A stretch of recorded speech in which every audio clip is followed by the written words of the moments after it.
Estamos de volta ao segundo bloco do Antenados. Na geral, estamos falando sobre Hollywood e a Bíblia. O roteiro de 2014 e 2015 no cinema hollywoodiano tem sido a Bíblia. Esse ano vão fazer muitas produções. Só que é interessante, a gente, dando continuidade no último bloco, a gente viu Paixão de Cristo, que para muitos aquilo era uma mensagem, era uma pregação, era um apelo. Né? E aí, quando vieram os outros filmes, a gente esperava talvez o mesmo tipo de emoção, até uma ação espiritual, que no Paixão de Cristo olha, nos cinemas tinha gente que chorava mesmo, era quebrantado. Quando o cara ia para ver Noé, como falou ele aqui, Noé, o pessoal esperava um negócio de Bíblia que vai arrebatar as pessoas e quando viram foi um filme de Hollywood. André, vamos pela história. O cinema fez grandes produções na área do segmento bíblico. Primeiro, começou com os 10 Mandamentos, na década de 50. Na década de 60 fez... Eu sou um cinéfilo e eu gosto muito do tema. Com Franco Zeffirelli, aquele filme de Jesus Cristo. Aí fez O Quarto Sábio, Barrabás e uma série de filmes não produzido por cristãos especificamente, por uma indústria cristã, como foi citado aqui, Campeão, Desafiando Gigantes, não, Prova de Fogo, Deixados para Trás na primeira versão de Tim LaHaye. Não foi isso que eles fizeram. Eles foram mais fidedignos ao texto, fizeram uma grande produção há 60 anos atrás. Aí vem agora, com o próprio A Paixão de Cristo, um novo segmento visando o dinheiro. Primeiro ponto, Noé e Êxodo foi um fracasso de bilheteria. Eles investiram 240 milhões cada um nas suas produções e tiveram uma bilheteria baixa. Eles não conseguiram alcançar o que eles esperavam financeiramente, mas o objetivo era financeiro. Aí eu fui pesquisar Ridley Scott, que fez Êxodo, o que ele falou sobre o que chamaram de heresias. E ele falou que ele foi pelos seus sentimentos. Ele tomou algumas atitudes no filme, como colocar aquela criancinha, ao invés de colocar a sarça ardente falando com Moisés, colocou aquela criancinha porque ele enxergava mais uma figura humana, como de uma criança falando, do que uma sarça, do que umas plantas falando com Moisés. Ele não quis ser bíblico. Aí eu coloquei uma enquete no meu Facebook, te marquei, coloquei lá o que vocês acham. Aí uma pessoa falou assim, um apóstolo, aquele que acrescentar um tio, uma vírgula na palavra será condenado, será amaldiçoado. Aí eu disse, e aí fica a minha pergunta, qual era a intenção do filme? Acrescentar um tio à palavra de Deus ou a palavra de Deus acrescentar um tio ao filme? Porque o filme, na verdade, ele não era uma mensagem bíblica, não era o que eu esperava do filme, e existem conjecturas ali que são impensáveis no nosso meio evangélico, na corrente cristã, teologicamente falando da nossa corrente, mas que é altamente normal em outras correntes, lá nos escritos antigos, na cultura judaica. Por exemplo, aqueles gigantes que aparecem como pedras, nos escritos antigos, eles em algumas outras culturas são assim. Então, ele não foi fidedigno à cultura cristã, mas ele foi fidedigno à história. Por exemplo, muitos falam sobre os gigantes que desapareceram, os nefilins, os anaquins que desapareceram no dilúvio. Mas a gente vê gigantes pós-dilúvio. O que essas correntes colocam sobre isso? Colocam que eles não morreram no dilúvio, porque senão não teriam continuidade. Resumindo, o dilúvio não matou todas as pessoas. Então, o que Ridley Scott fez? Vou me guiar pelos escritos sumérios, pelos escritos antigos e pelo meu feeling. Ele não está ali para pregar. O feeling dele aqui que falou muito alto. Vamos ver, está no ponto o de Noé. A gente falou um pouco aqui sobre alguns personagens. Se você não viu, veja só esse trailer.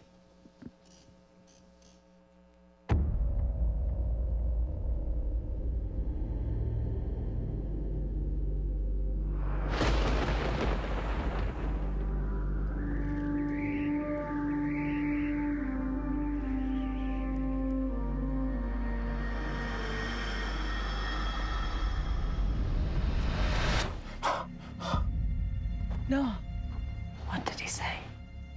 He's going to destroy the world. Can it not be averted?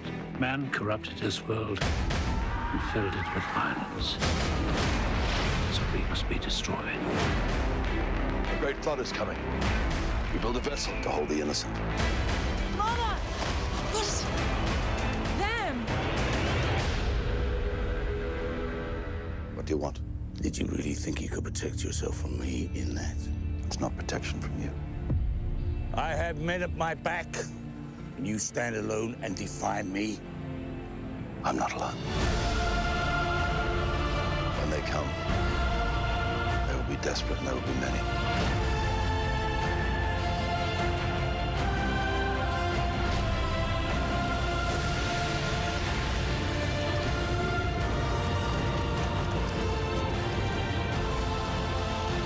Slaves are coming too? All the clothes, all that slips. Remember, Noah, he chose you for a reason. Take the ark!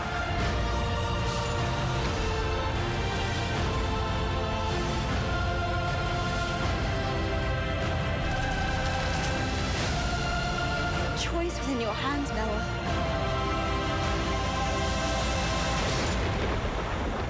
It begins.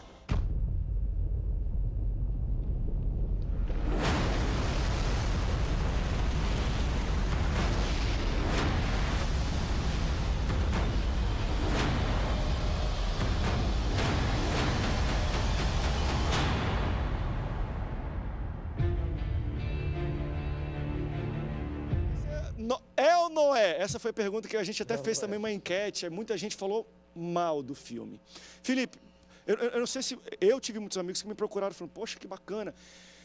Embora eu não concordasse com tudo que foi mostrado no filme, ele foi uma porta de vários diálogos com pessoas que nunca me perguntariam sobre a Bíblia e vieram perguntar, poxa, mas na Bíblia mostra mesmo gigante de pedra? Calma aí, deixa eu te falar como é que é. Aquilo não é teologia. Mas isso iniciou um processo de diálogo, isso é muito interessante. Eu fui obrigado a me posicionar diante de tanta cobrança sobre o filme Noé. Eu acho que eu nunca vi uma cobrança em cima de um filme igual foi sobre Noé. Foi muito forte. Eu sempre disse o seguinte, gente, eu vou ao cinema para ver filme de ET, para ver filme do fim do mundo, para ver O Dia Depois de Amanhã. E assim, eu vejo filmes que têm uma fantasia, uma tecnologia tão surreal, e no final eu falo, cara, que espetáculo de produção. Eu vi Matrix, que espetáculo de produção. Aquilo é real? Não é real, mas eu saí Nem falando bem. Mas eu falei, cara, que espetáculo, como a gente pode aproveitar linhas, pensamentos, ideias em cima disso. Então eu sempre disse o seguinte, eu não vou para o cinema para estudar a Bíblia. Nem para ouvir uma pregação. Eu não vou para o cinema para estudar a Bíblia. Eu vou para o cinema para relaxar, para ver um filme. Se não tem pornografia, se não tem possessão demoníaca, eu aproveito. Se tiver pornografia, desculpa, eu não vou ver, porque vai fazer mal para o meu ser. Assim como possessão demoníaca em excesso, eu acho que vai me fazer mal. Agora, eu fui ver Noé. E, de boa, eu como teólogo, eu fiquei assim, gente, cara, isso beira o absurdo. Isso beira o absurdo, porque Gênesis 2 falava que não existia nuvem antes de Noé. E já começa lá com um monte de nuvem. O acontecimento que Noé anunciava que não existia eram as nuvens, chover para cima e não chover de baixo, porque chovia de baixo. E começa por aí, o Deus menino dos romanos. Ali eles representam a sarça como um Deus menino. E um Deus menino cruel, emburrado, cheio de vantagens. Você tem que fazer porque eu quero. Entendeu? Gente, eu não fui lá para pregar a Bíblia e eu não fui para aprender de Bíblia. Achei um absurdo teológico, mas um filme muito legal. Sabe por quê? Por quê? Primeiro, usou uma tecnologia que nós, evangélicos, ainda estamos muito precários. A gente tem dois contrapontos muito ruins. O primeiro, a gente julga as produções evangélicas porque elas são ruins. Aí, quando tem algo bom, segmentado, a gente julga também. Então, é um problema da gente. Falou mal dos filmes bíblicos foram os crentes. E aí, eu fui lá, eu fui sem preconceitos. Assisti, é uma aberração teológica, mas um filme muito bem produzido. E no final, o pessoal ainda falava, justamente o que você falou, cara, mas eu nunca li isso na Bíblia.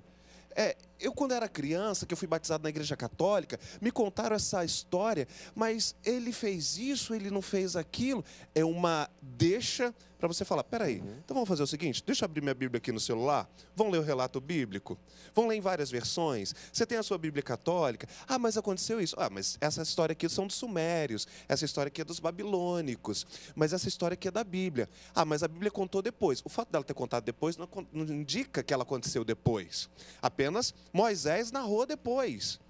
Entendeu? Então, assim, eu achei uma porta de diálogo para quem não é crente. Porque quem é crente tem a Bíblia. Não sei, deixa eu colocar meu posicionamento, que eu falei isso aqui no intervalo. Eu tenho uma dificuldade muito grande, apóstolo, quando a gente lança filme bíblico, embora seja às vezes uma aberração teológica. E outra coisa, ele se propõe a isso. O diretor, quando eu falei, falou, isso aqui não é baseado na Bíblia. Só que foi bem falado isso. Os atores que participavam falaram, olha, não é igual ao relato bíblico. Todo mundo sabia. E aí quando vai, porque não é... Mas o diretor, mas não é mesmo igual à Bíblia.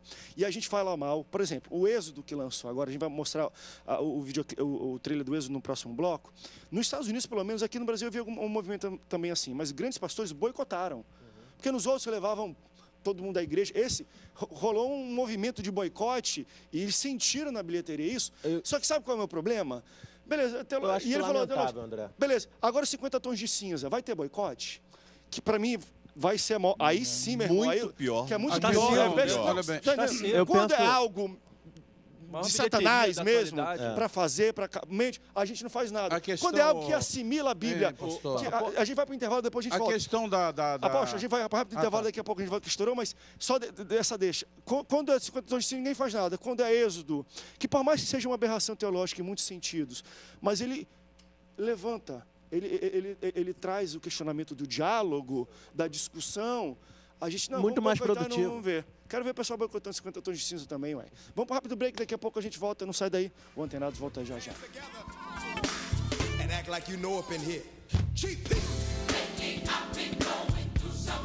Eu quero mais.